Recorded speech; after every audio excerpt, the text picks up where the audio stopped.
कौन सी मंत्री को लेकिन सरकार ऑर्डर ना बद ना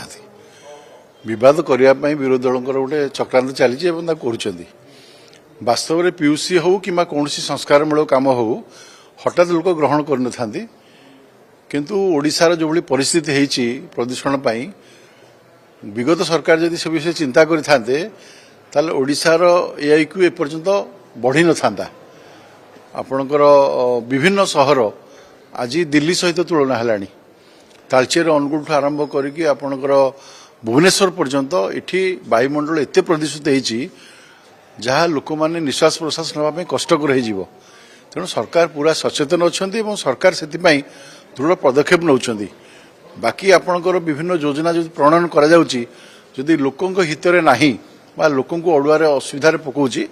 लोक पुनर्विचार कर सरकार पुनर्विचार कर ये विषय निश्चित भाव में कहि तालमेल जदि न रहा ठीक नुहे जहाँ इम्प्लीमेंटेशन हम सरकार पक्षर ताहा मंत्री कहवा आवश्यकता अच्छी एवं जो अधिकारी माने कहउछन से मंत्री के सहित आलोचना करी गोटे स्वर हवा उचित तेणु तापर जदि किसी कथा आसथिबो ताले सेटा निश्चित भाव में ठीक नुहे किंतु मु कहिबी जे मानवर परिवहन मंत्री जने सुदक्ष मंत्री सी प्रयास आरंभ करचंदी संस्कार पाई जो भाव में आपणकर विगत सरकार रे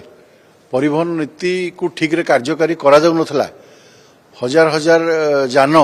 लक्ष लक्ष जान पॉल्यूशन विहीन बाहर बुलुतले एवं परिवेश को प्रदूषित करुले आज सरकार सचेतन अच्छा पदक्षेप नौ पदक्षेप किसी लोकों मन में असंतोष अच्छी जहाँ निजर व्यक्तिगत किंतु समाज को सुधरवाई हेले समस्त सहयोग आवश्यकता रही विजु जनता दल जो आंदोलन करी कौन इश्यू ना ये इश्यूटा करिकी लोकों को विभ्रांत करिवार किसी आवश्यकता ना बीजेडी कहूची चापर पड़ी कि वर्तमान लोकों को असंतोष करे चापर पड़ी कि सरकार मत परिवर्तन नहीं सेमान को पाखरे कोनोसी इश्यू नाही सेमाने चापर अछंती जे कोन इश्यू करिकी गाले हमें लोकों कथा लोक सचेतन अछि लोक पीयूसी काटुचंती लोक जदि सचेतन अछंती ताले विरोधी दल आंदोलन करिवार कोन यथार्थ अछि लोक मानकू लोकंकर सरकार ये लोकों पई काम करूची जदि कोठी अंतर रोची तुरंत पुणी सुधार व्यवस्था कराऊँच नहीं ये सब उत्तम कथा मु शुभेच्छा जनइबी जे आम डिजिटाइजेशन को जाऊँगी प्रति पंचायत को नेटवर्क जोड़ा जाऊँगी तेणु आकु चलिकी आम जदि 2036 मसीहा सुधा विकसित ओडिशा स्वप्न देखुंट ताले से अनुसार आम कम कर आवश्यकता है तेणु आज नुआ जुगरे डिजिटाइजेशन को गुरुत्व दिखाई